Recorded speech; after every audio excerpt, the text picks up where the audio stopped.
Hola, ¿cómo están? Hablemos de narcisismo. Fue un psicopedagogo francés, Alfred Binet, en 1887, justo un poco antes de Freud, quien había usado el término narcisismo por primera vez. Y luego esta palabra la encontramos en la mitología griega, en la historia del joven Narciso, que era hijo del dios Cefiso y de la ninfa Liríope. El niño era muy hermoso, tan hermoso que le preocupó a la madre. Entonces ella recurrió a un adivino y le preguntó si el niño sería feliz. Y el adivino le dijo que si lo ayudasen, viviría hasta viejo, sería feliz, si no se mirase solo a sí mismo. Narciso creció y era muy guapo y atraía a todos por su belleza y encanto. La ninfa Eco era quien estaba perdidamente enamorada de él. Eco, quien había disgustado a la diosa Hera y por ello ésta la había condenado a repetir las últimas palabras de aquello que se le dijera. Por tanto, era incapaz de hablar a Narciso de su amor. Pero un día, cuando Narciso estaba caminando por el bosque, Eco lo siguió. Cuando él preguntó: ¿hay alguien aquí?, Eco respondió: aquí. Incapaz de verla oculta entre los árboles, Narciso le gritó: ven. Después de responder, Eco salió de entre los árboles con los brazos abiertos.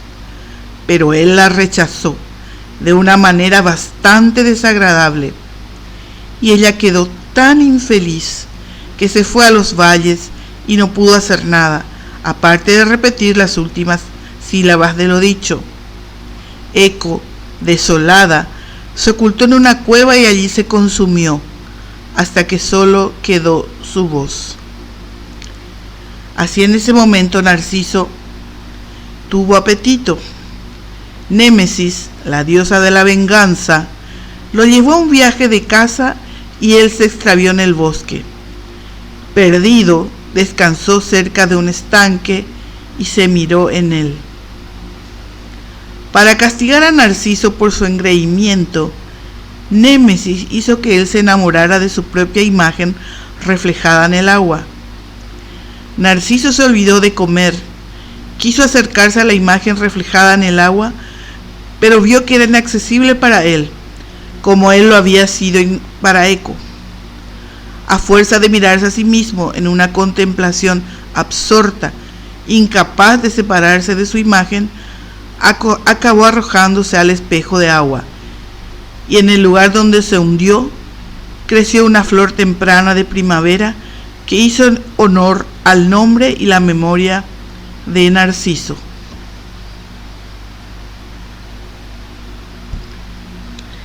Fin del relato.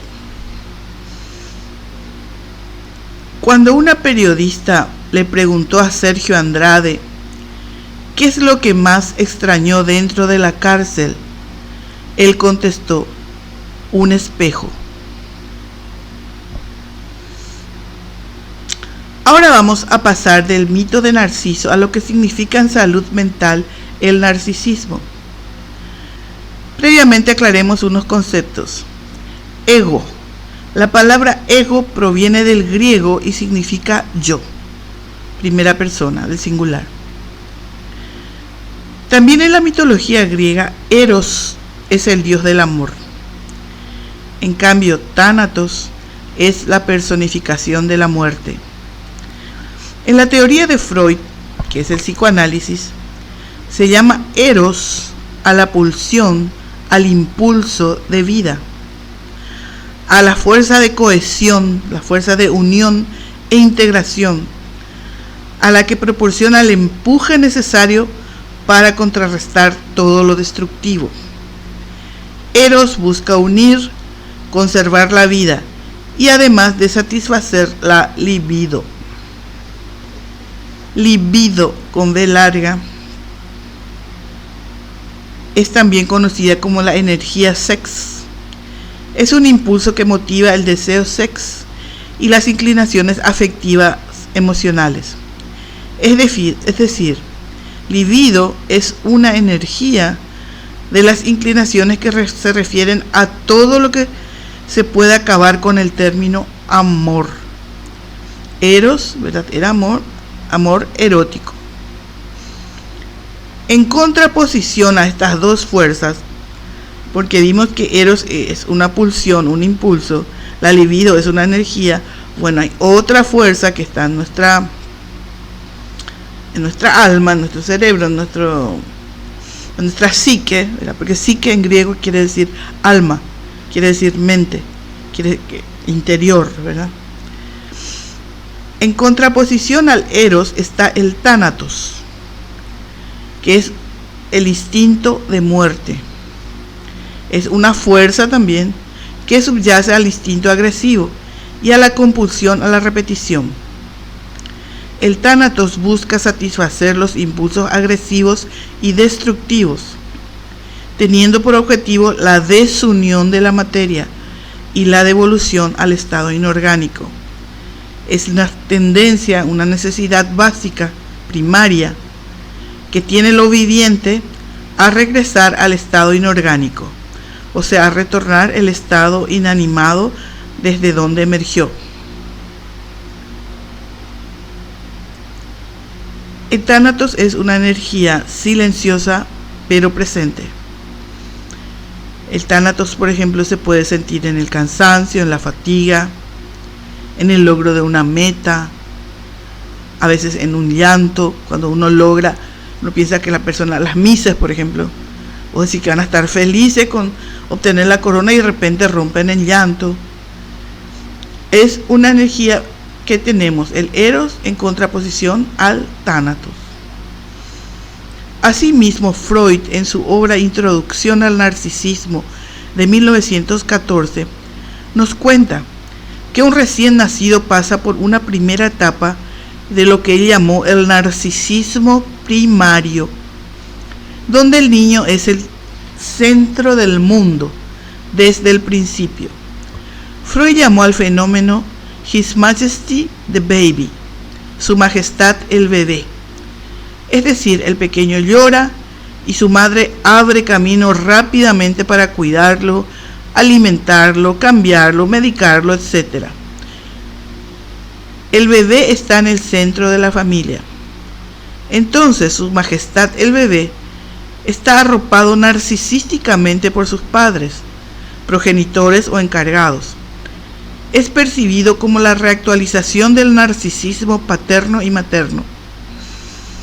El narcisismo no es una patología, no es una enfermedad. El narcisismo es entonces una etapa en el desarrollo de un individuo. Freud dice que el niño es el narcisismo resurgido de los padres, que a través del niño niegan su propia muerte. El niño es la continuación de los padres. Inevitablemente los padres bañan narcisísticamente al bebé. Decirle, por ejemplo, que es el mejor, el más lindo del mundo, es narcisizarle. Vía especular, como si fuera un espejo, ese elogio de los padres al bebé le vuelve a los padres que se ven reflejados en el niño. Entonces el narcisismo es un juego de investidura, es un proceso de asignar libido, ¿se acuerdan? El motor del amor, a un objeto. Desde mí yo invisto de libido, de energía, a un objeto. Y eso me reinviste a mí yo. Entonces es un juego así, investidura al objeto, reinvestidura al yo. Es decir, un movimiento de la libido en el que, por ejemplo, si echamos buena onda a alguien, al bebé, al niño, a un otro, nos vemos reflejados en ese otro y la buena vibra nos vuelve. Y así nos complementamos. Un movimiento que genera una completud narcisista, una integridad que nos va estructurando, enriqueciendo. El narcisismo normal va a generar estructuras y mantiene vitales determinadas características que son centrales y positivas para la subjetividad. No todo es negativo en el narcisismo. Por ejemplo, el ideal del yo y la autoestima. El ideal del yo es siempre un camino a seguir, algo aspiracional. Se pretende algo mayor, tal vez inalcanzable, pero nos ayuda a avanzar en el sendero de la vida. Y sobre todo a pensar en un otro, a ponerse en el lugar del otro. Por ejemplo, si eres actor, quieres ganar un Oscar. Quieres pertenecer a un grupo ideal de los actores que lo han ganado. Ese es un ideal, por ejemplo, de un actor. Todos tenemos nuestros ideales y todos tenemos nuestros grupos de referencia, porque pensamos que ahí queremos llegar. Es un camino. Eso está en el narcisismo. Porque si nosotros no queremos algo bueno para nosotros, ¿dónde va a estar? También la autoestima. Si nosotros no nos queremos a nosotros mismos, no nos cuidamos, entonces ¿qué autoestima vamos a tener? Por eso no todo es tan malo en el narcisismo. Hay cosas positivas que rescatar. Convengamos que en la infancia el yo todavía no está armado fuertemente. En el narcisismo primario, His Majesty the Baby, todos los placeres corresponden al yo. El narcisismo a nivel clínico es la normal y esencial parte de la personalidad que todos esperamos tener. Esas adecuadas dosis de narcisismo normal, lo que significa que la experiencia de un yo integrado, de la continuidad entre nuestro pasado, presente y la manera en que proyectamos nuestro futuro, y la continuidad en la que estamos bajo diferentes circunstancias, es la fuente de la autoestima, del placer de la autoafirmación y en el corto placer de vivir. Esta experiencia está basada en un concepto integrado del yo, pero está sustentado en otras estructuras. Una persona íntegra con contenido interior está apuntalada, está basada, está sostenida primero por un sistema integrado de valores, por el hecho de que vivamos en armonía con nosotros mismos, con nuestra conciencia. Segundo, apoyado por un fuerte mundo interno, heredado, transmitido por padres, abuelos, etcétera, por gente significativa, que hemos construido por años, una totalidad integrada de las representaciones de gente que es cercana a nosotros, a quienes amamos y nos aman, y que nos dan sentido de compartir el mundo con amigos y gente que amaremos y con mutua comprensión. Nos apoyaremos y nuestros buenos sentimientos sobre nosotros mismos y sobre terceros, por el hecho de que nosotros estamos lidiando efectivamente con el entorno, que somos efectivos en un área principal de trabajo y profesión, en el amor, en la vida social, en la creatividad, y en el proceso gratificamos nuestras necesidades de autoafirmación, sublimando la agresión en gratificación de nuestras necesidades y en la forma de amor, gratificación de nuestras necesidades anexas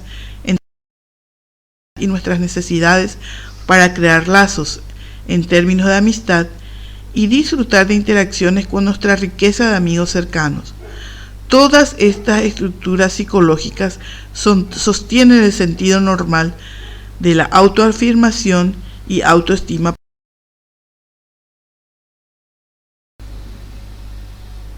Entonces, el narcisismo desde el punto de vista teórico, según Freud, es concebido como una asignación de energía libidinal de amor a un objeto, una investidura a un objeto, que está dirigida a otro, pero reflejado como en un espejo, nos vuelve esa energía, se dirige hacia uno mismo y tiene una doble investidura en nosotros mismos y en otros. Esa energía interior que yo tengo no se tiene que quedar en mí, porque es sano sacar y ponerla en otro. de buena manera, con buena onda, con amor hacia el prójimo. Y nosotros vamos a recibir de manera especular, ¿verdad? Como diciendo, bueno, yo hice bien, me siento bien. Le hice bien a una persona, qué bien, yo también, qué bien me siento con mi acción. Es un round trip, es un ida y vuelta. La energía de la libido surge en mí, mi yo está cargado de energía libidinal, yo debo salir de mí, ponerla en otra persona y me vuelve a mí. Por tanto, me desprendo de algo de energía para reconocer al otro, para reconocer que existe un otro. Este concepto fue modificado teóricamente por el psicoanalista André Green, quien nos recuerda que la constitución de un yo normal es la integración de segmentos idealizados, el ideal, ¿se acuerdan?, y la autoestima, que son positivos, y también hay segmentos persecutorios, que son negativos, de la experiencia de la vida.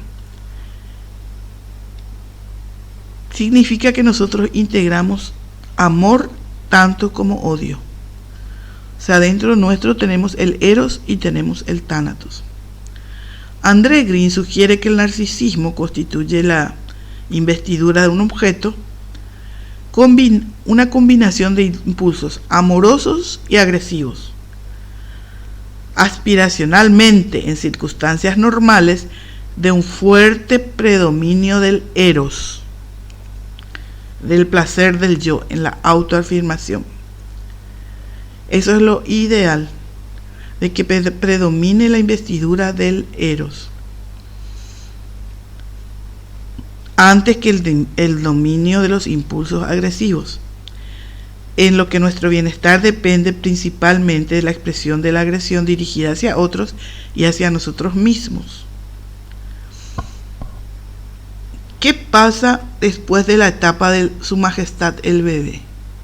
Cuando todo se centraba en el niño. Rápidamente el niño descubre el mundo exterior, es decir, puede llorar y su madre no llega inmediatamente. Puede que eso no le guste, porque tiene hambre, hace demasiado calor, demasiado frío, etc. El bebé descubre que el mundo ya no se centra solo en él.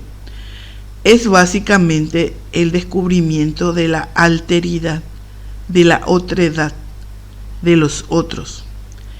Esto es lo que causará el narcisismo secundario, a través de los no, los límites, las ausencias, los marcos, los que contienen, ¿verdad? Ya no le van a auxiliar inmediatamente, ya va a aprender a esperar, ya va a aprender tal vez el rechazo, no esperar, ahora no. Con la socialización nos vamos entendiendo con el otro y a partir del otro. Y a partir del otro empatizamos. En el narcisismo secundario tomamos en cuenta a los demás, salimos de nosotros mismos, nos relacionamos y nos volvemos a centrar en nosotros mismos. Nos enriquecemos con el contacto de los demás. Así progresamos y nos abrimos a algo más, a algo que implica un futuro. Ese es básicamente el punto en donde todos somos un poco narcisistas, pero no lo hacemos de forma patológica. Todos podemos sentir envidia, todos podemos querer ser protagonistas o ansiosos o impulsivos, etc. Pero si somos capaces de tener en cuenta a los demás, si somos capaces de cuestionarnos a nosotros mismos, si aportamos matices y si somos capaces de sentir culpa, en este momento no tenemos el trastorno narcisista de la personalidad. ¿Qué sucede cuando Su Majestad el bebé se constituye defectuosamente? ¿Qué sucede cuando hay fallas en lo que se ha dado a llamar errores en la narcisización?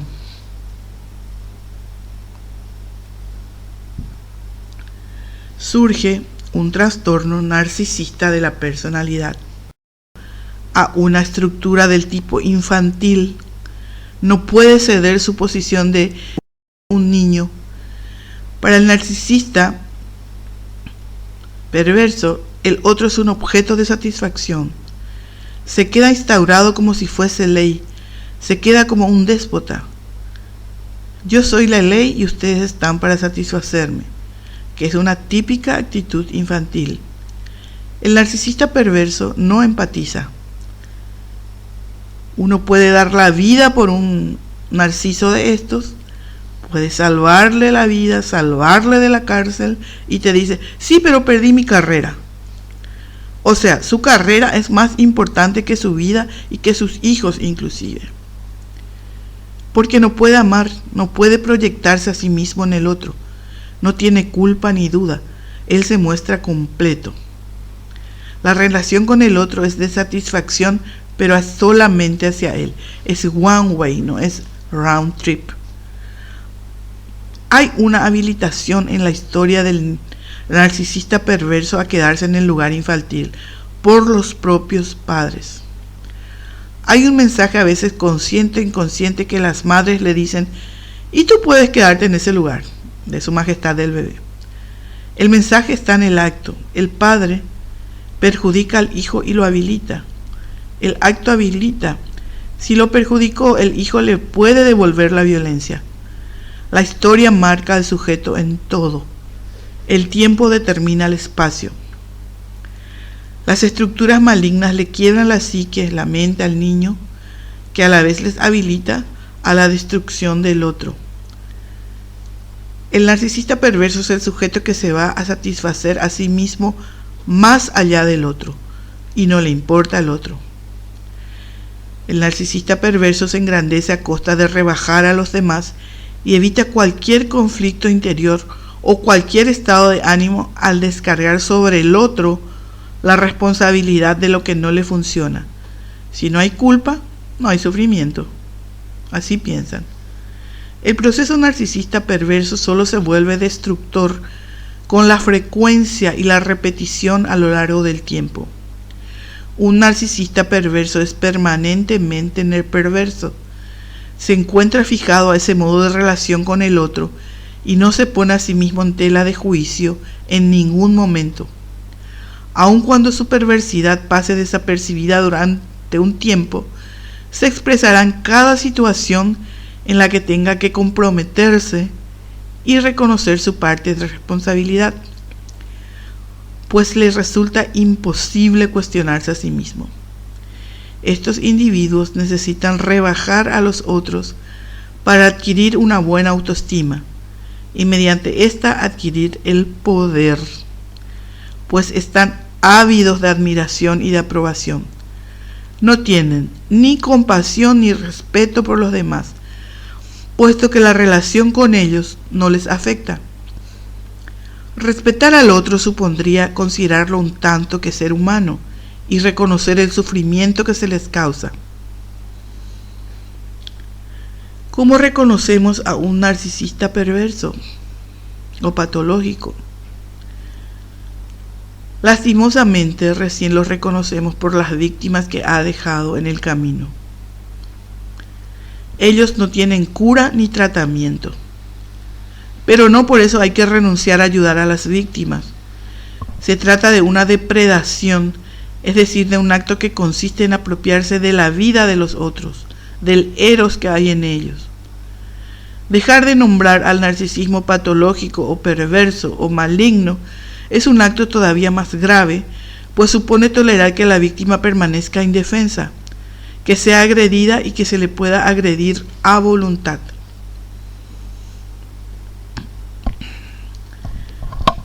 A continuación vamos a ver la definición de este tipo de narcisismo.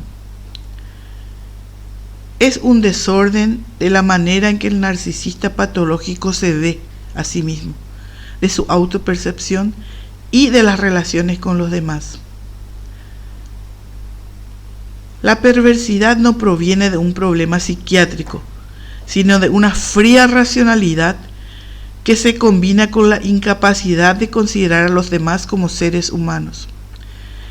Es algo infantil, no específico. Hay un exceso de agresión innata en el niño para defenderse del miedo de sus impulsos agresivos. Hay también frustraciones muy grandes a nivel real. Con ese objeto se ponen en marcha mecanismos defensivos y terminan causando el desarrollo enfermizo del psiquismo. Tienen muy baja tolerancia a la ansiedad y frustración de orden innato, dependencia de la madre. Fuentes infantiles de bienestar que fueron normales durante la infancia y adolescencia, pero dejan de ser normales para la vida con el desarrollo de los valores de la vida y convierte todo eso en trastornos de la personalidad. Al mismo tiempo quedan fijados a los conflictos, a las determinaciones infantiles de la autoestima. Entonces, la tendencia de la inmadurez emocional, la simplicidad de valores y una especie de conducta infantil en el ámbito de los conflictos, donde la autoestima está determinada por valores infantiles de verse bien, teniendo muchas cosas centradas en su propio placer, como un niño, en una inmadurez emocional. Una evolución, un desarrollo retorcido, un narcisismo patológico. El narcisista perverso o patológico es alguien que se ha mantenido en la etapa del narcisismo primario en el mundo infantil, se considera centro del mundo y no se enriquece, no ve el mundo exterior. En el narcisista patológico hay un déficit importante en la narcificación y se puede intuir que en su historia temprana hubo una ausencia o atrofia del narcisismo. En términos de André Green, son pacientes con más narcisismo de muerte que de vida, más tánatos que eros. Algunos dicen que no es que quedaron ahí en el narcisismo primario, sino que hubo una distorsión, crecieron pero retorcidos. En cambio, las personas normales pasaron el narcisismo primario, se encontraron con el narcisismo secundario y ahí reconocen a los otros y tienen capacidad de empatía. Pero los narcisistas malignos no llegaron a ese segundo estadio de la personalidad, del desarrollo de la personalidad. El síndrome de narcisismo negativo descrito por André Green, en el que la agresión autodirigida se convierte en una fuerza motivacional dominante y que afecta a pacientes que se automutilan crónicamente, muchas veces existen circunstancias traumáticas que originan el síndrome que luego se mantiene y puede terminar en terribles consecuencias y hasta desvivimiento. Se trata de pacientes cuyo principal objetivo es la autodestrucción. Los narcisistas patológicos no se preocupan por los demás, no tienen empatía, siempre se ponen en primer plano, aunque esto signifique aplastar a los demás y básicamente hacen un gran daño. El término perverso narcisista tiene un equivalente en inglés, ya que los americanos usan el término narcisismo maligno. En el registro del narcisismo patológico o maligno o perverso, como quieran llamarle, en el fondo, en la base, hay alguien que no tiene en cuenta al otro, alguien que no ha tenido en cuenta a los demás. El narcisista patológico se aísla en fantasías de grandeza cuando la realidad no se presenta como él quiere. Si queremos ver el origen del narcisismo patológico, podríamos pensar en los padres, que los propios padres son narcisistas, que quieren valorarse a sí mismos a través de sus hijos y que ponen a los niños en un pedestal y solo están interesados en el niño porque es gratificante para ellos mismos, por lo que se define a través de su apoyo. Por ejemplo, una madre que es bailarina, profesora de ballet, y quiere que su hija sea artista en la disciplina que ella practica, y por eso la presiona para que triunfe. Esta niña obviamente se convertirá en una narcisista patológica. Cuando al niño se lo toma como a un Dios, no va a tener en cuenta a los demás. Es necesario que al principio el niño tenga suficiente amor y orgullo ante los ojos de sus padres. Es decir, que pueda tener confianza en sí mismo porque ve que sus padres lo cuidaron, que es amado y que es una buena persona. Pero también este niño debe estar enmarcado por el amor. No te voy a dejar hacer cualquier cosa porque te amo. Quiero que seas un niño que toma en cuenta a los demás. Es decir, que estos niños reyes influyen en su entorno y por lo tanto su deseo es un modo enfermizo de funcionamiento. También hay una madre fría, hostil, con falta de amor. El niño posee alguna característica que lo haga admirable o digno de envidia. En los casos en los que se desarrolla un narcisismo patológico, hay una madre que lo utiliza narcisísticamente, que no le da el verdadero amor y cuidado al niño, no se preocupa realmente por él, sino que lo utiliza para sus propios fines narcisistas. En cambio, un niño que es capaz de cuestionarse cuando hace alguna estupidez es un niño abierto a los demás. El amor no desaparece por poner límites. Al contrario, es tranquilizador para un niño tener un marco que lo contiene. Él piensa, yo sé que no voy a cometer errores muy grandes porque mis padres van a estar cuidándome. Los narcisistas perversos son los que saben presentarse, venderse, aunque detrás no tengan nada, porque en el fondo un narcisista patológico es alguien completamente hueco en el amor propio. Entonces el perverso está en el registro de los impostores, manipuladores o pervertidos que son muy buenos en estos. Sus relaciones con otras personas son netamente explotadoras y a veces parasitarias. Es como si tuvieran derecho a controlar y poseer a los demás y a explotarlos sin culpa. Para lograr sus reclutamientos, el narcisista patológico está obligado a crear una imagen e interiormente está también obligado a aferrarse a los demás para atraer un cierto número de las cualidades que el otro tiene por sí solo, los tiene incorporados, y el narcisista perverso se enmascara permanentemente, se aferra a quien sea vivaz, porque en el fondo él no tiene amor propio. Yo diría que no tiene amor para nada. Detrás de una fachada, una máscara de encanto y simpatía, se llega a percibir su naturaleza fría y despiadada. Las características de estos seres: 1. Grandiosidad enfermiza del yo, egocentrismo y una sobredependencia de admiración, un dominio de fantasías de éxito. Ambición excesiva, muy a menudo una ambición que excede las reales capacidades del individuo. Evita cuidadosamente las realidades que son contrarias a esas grandes fantasías de éxito. Y extrañamente, de vez en cuando sufre ataques de intensa inseguridad.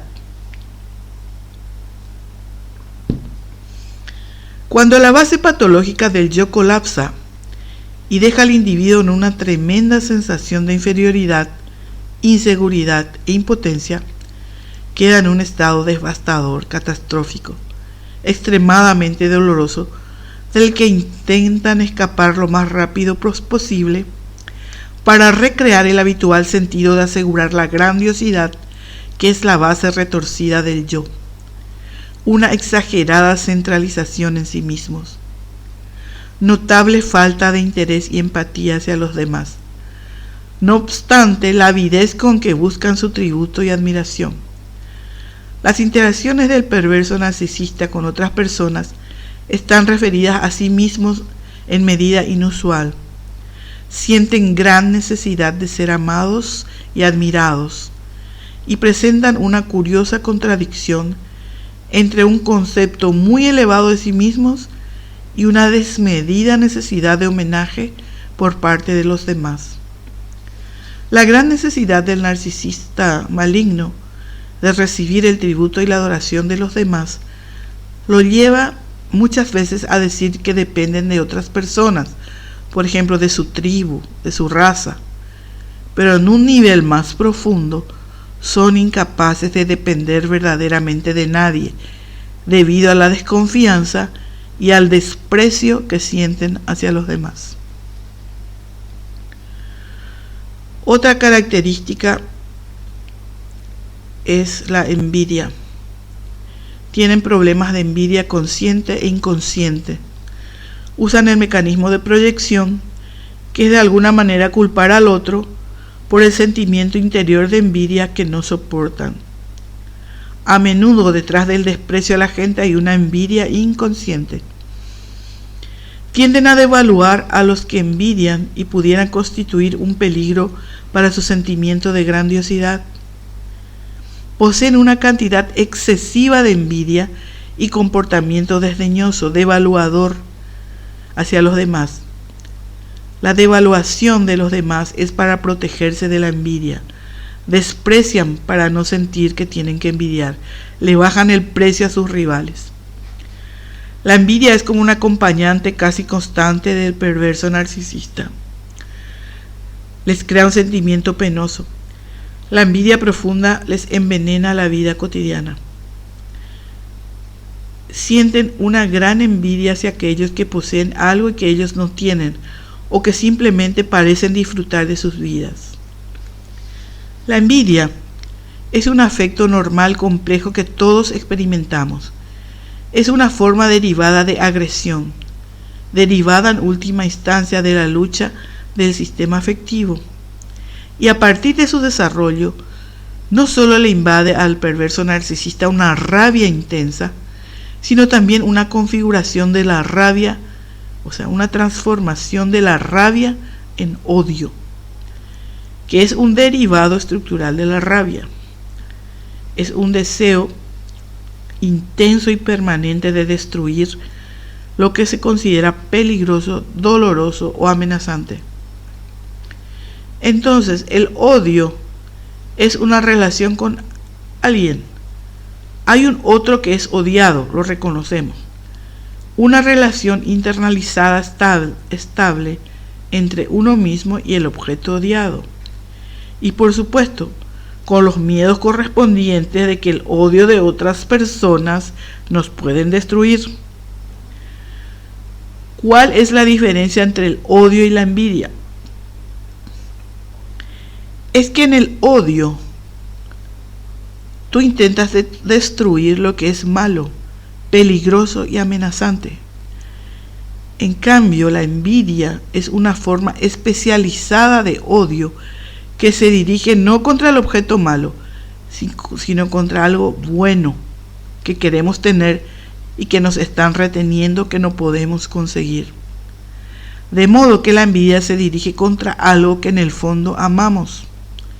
Pero como no podemos tenerlo, necesitamos destruirlo para eliminar el doloroso sentimiento de no poder obtener lo que queremos.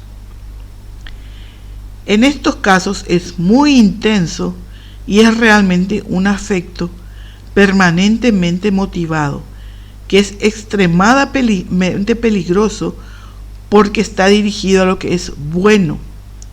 Entonces, cuando se destruyen fuentes potenciales de gratificación, solo porque no se las tiene, y con esto en efecto se crean privaciones contraproducentes. En el aprendizaje sufren terriblemente, tienen irregularidad en la escuela, en sus carreras, sufren porque siempre hay alguien mejor y ahí ya se desmotivan. Por ejemplo, si hay alguna cantante que aparece en el Super Bowl, el narcisista perverso va a sufrir mucho, porque ella tiene lo que yo no tengo. Y la que obtuvo la participación en el Super Bowl es muy buena. No es odio, porque odio es hacia algo malo, pero la envidia es hacia algo bueno. Entonces la envidia es un sentimiento más primario que el odio. Otra característica. Otra característica del perverso narcisista o el narcisista patológico o el narcisista maligno es su incapacidad de depender. Ellos no pueden depender de nadie porque depender significaría reconocer el valor de la persona de quien depende, de quien necesita, y eso va en contra de su necesidad de ser superior. Estar en una posición dependiente significa inferioridad con respecto a la otra persona. Todas las relaciones se convierten inmediatamente entre uno superior y uno que es inferior. Viven en competencia permanente. La dependencia del objeto le produce ansiedad y para anular esa ansiedad dice: tú no vales nada. Todo lo que existe que tenga valor lo tengo yo. Entonces, todo lo que tiene valor, todo lo que es ideal, pasa a quedar refusionado con el yo, generando un concepto inflado de sí mismo, lo que llamamos el narcisismo patológico. Y todo lo que es no yo va a ser desvalorizado. O sea, todo lo que no tengo, lo que no tiene el narcisista patológico, va a ser desvalorizado, despreciado, difamado, agredido. Todo el tánatos. Una característica del narcisismo patológico es que siempre están en negación. Todo lo desmiente. Todo te lo va a discutir. Es impenetrable. Todo te va a decir que no tiene valor. Y si por ahí hay algo que tiene valor, va a hacer de cuenta como que él ya lo sabía, que él lo pensó primero. Digamos que hay una completa falta de reconocimiento y apreciación de algo que tenga valor que no sea el sí mismo. Otra característica que hemos repetido mucho, pero la repetición también es aprendizaje. Tienen falta de empatía con otros, pero de manera dramática.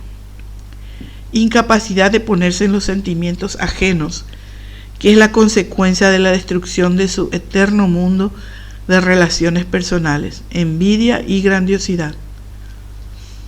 Su vida emocional carece de profundidad, experimentan escasa empatía hacia los sentimientos de otras personas, superficialidad de sentimientos, incapacidad de comprometerse, porque el compromiso ya es un tipo de dependencia.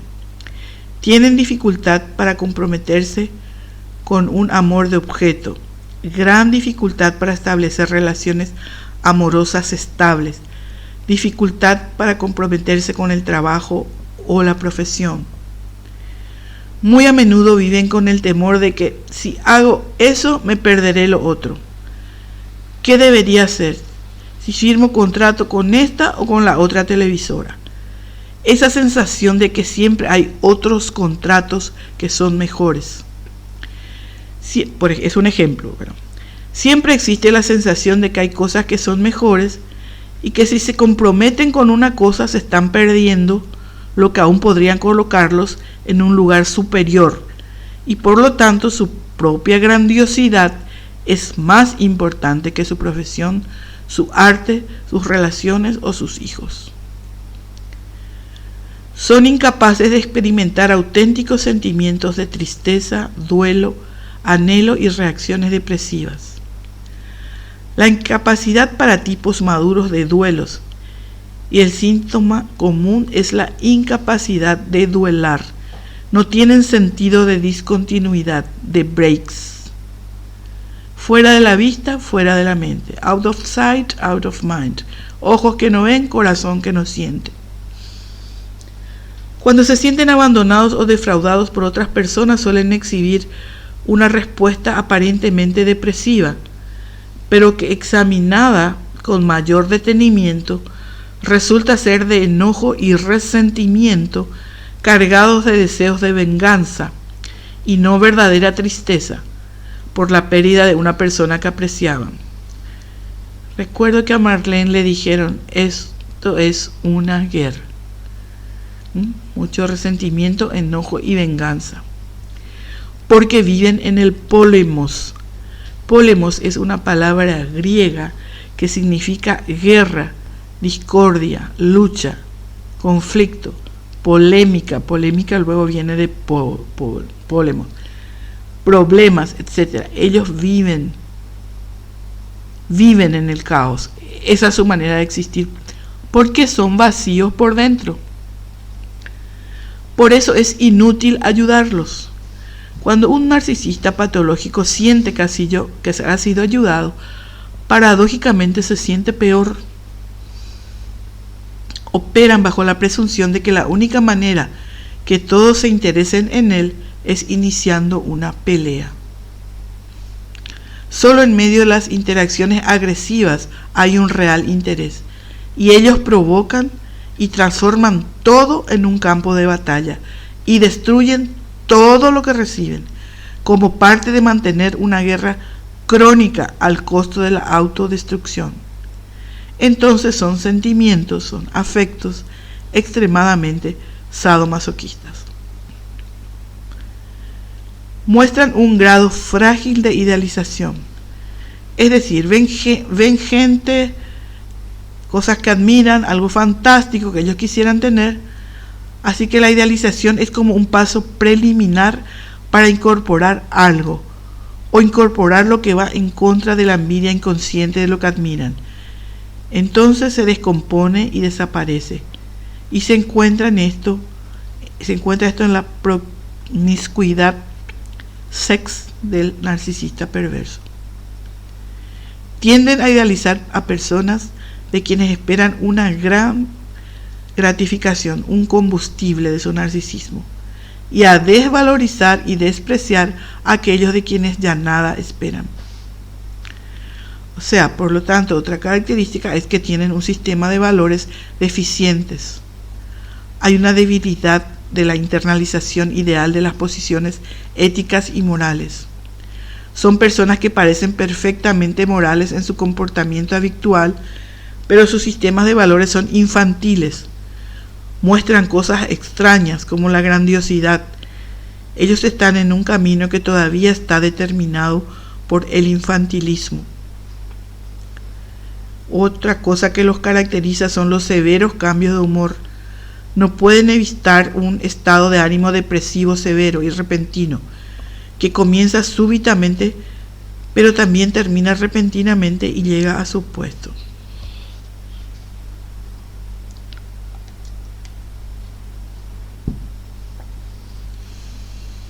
Otra característica, la cultura de la vergüenza, antes de la cultura de la culpa.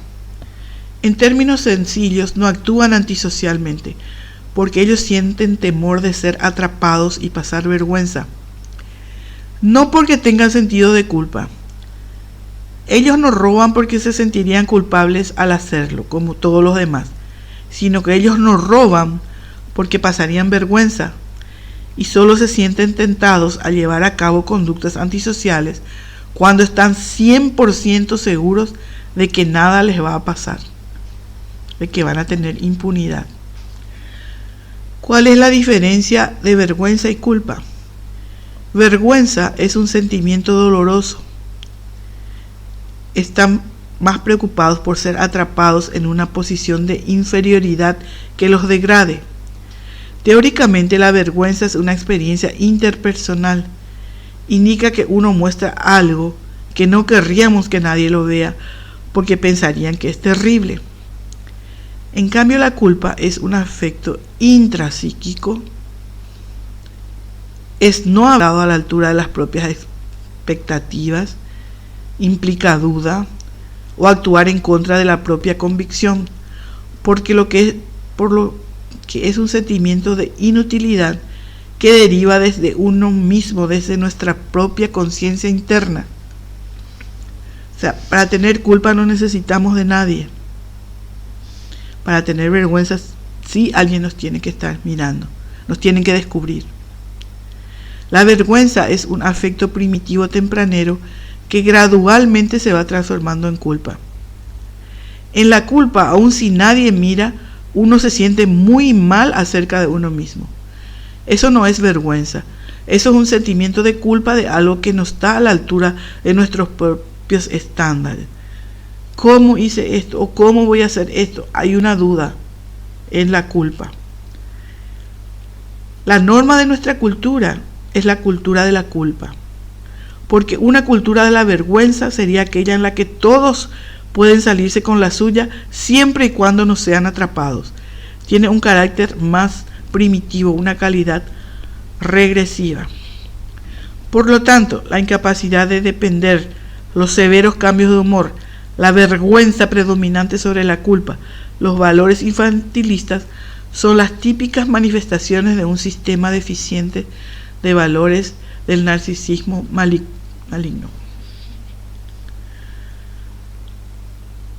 Las 4 características que se tienen que juntar en su forma más severa para que haya un narcisismo maligno son la personalidad narcisista infantil, agresión. Su autoestima no depende solo de ser amable, bueno y correcto, sino que su autoestima también aumenta mediante un sentimiento de poder, por ostentar su sensación de poder y superioridad, atacando o explotando. Tienen una conducta antisocial, la destrucción más severa de un sistema de valores internalizado, agresión contra los demás y contra la sociedad. Conducta antisocial parasitaria pasiva consiste en una conducta explotadora extractiva, mentir, robar, estafar, etc. Y una orientación paranoide. Muestran una actitud paranoica de hiperalerta hacia ataques de otros, hipersensibilidad, recelo, envidia.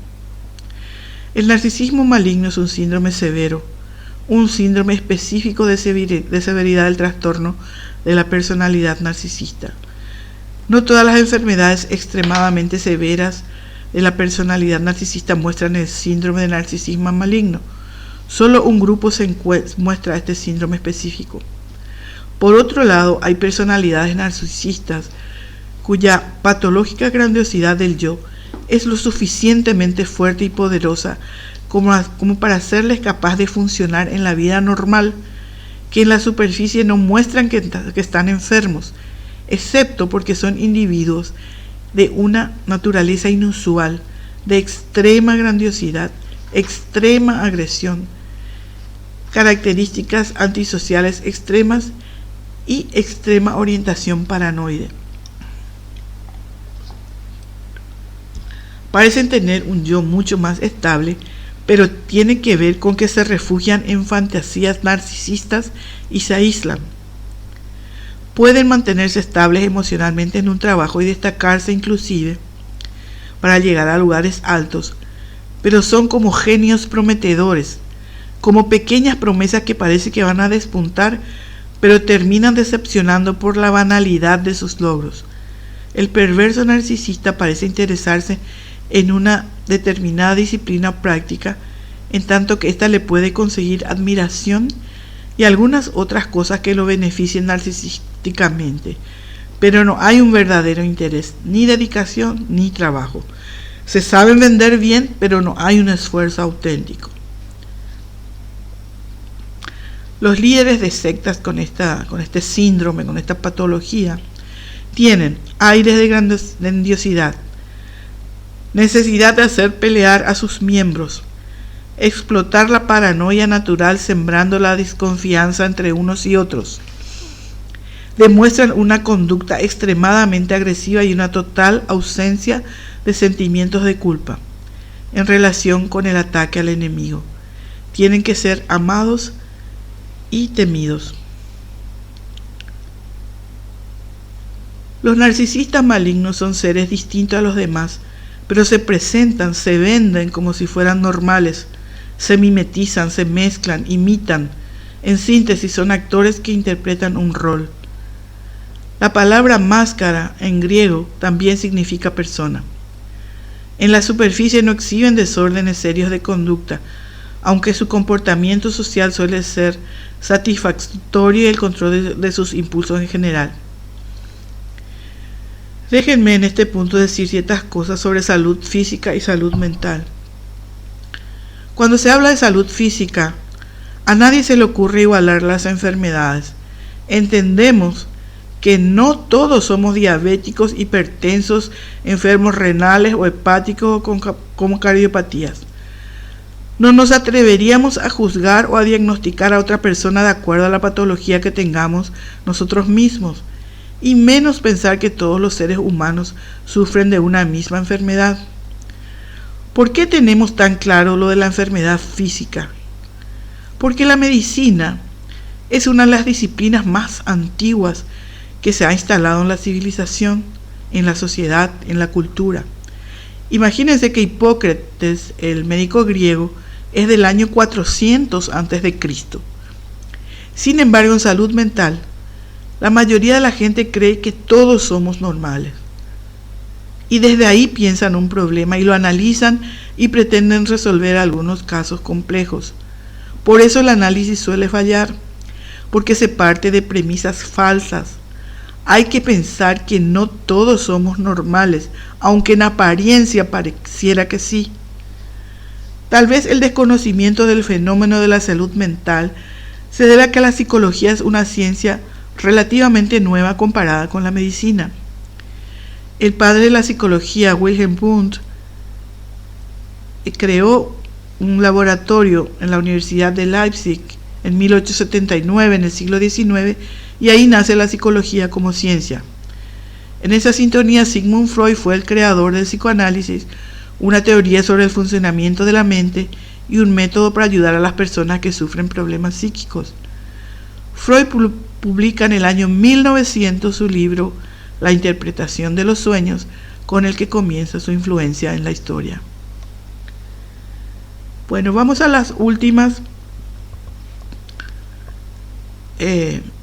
caracterizaciones del narcisismo patológico, narcisismo maligno, porque el aprendizaje sirve como prevención para que estos depredadores no dañen más a tanta gente, porque en la superficie no muestran que están enfermos, excepto porque son individuos con una naturaleza inusual. Su capacidad para transgredir se maneja dentro de la marginalidad, la oscuridad, la criminalidad. Son catastróficos para otros.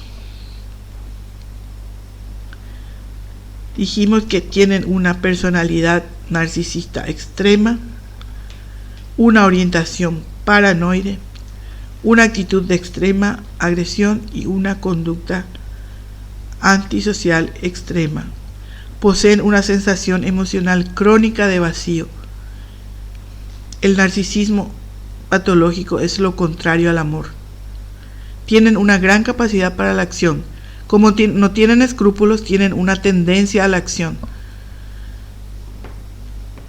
y deslumbran a la gente que captura, que a veces son personas que necesitan una autoridad a la cual poder admirar, bajo la cual puedan someterse, por la que puedan ser dominados y eventualmente maltratados. La fuerza de la insensibilidad, la falta total de escrúpulos genera fascinación en muchos. Esos muchos que idealizan a su ídolo. La fama enceguece a los fans, que convierten los sueños en realidad y ya no distinguen la realidad de la fantasía. Hacen que la gente pierda la capacidad de distinguir la fantasía de la realidad, la mentira de la verdad. Hacen que los otros se fascinen sin fascinarse él. El perverso narcisista actúa con convicción. Sabe que es mentira lo que está diciendo. Sabe que está vendiendo un buzón, pero él actúa como si fuese sincero y hace creer, es decir, en la sinceridad de lo que está diciendo. Nosotros debemos contrarrestar a estos malignos ayudando a las víctimas, siendo sus asistentes, no protagonistas. Debemos evitar esa tentación, encargarnos de seguir las huellas que las van a llevar a la victoria, sostenerlas cuando lleguen los acosos, difamaciones de los atormentadores, conformar una red para que no caigan al vacío, ayudarlas a llevar la carga con que han atravesado el fin del siglo y en general servir de apoyo para la conquista de la paz y la justicia en este nuevo siglo.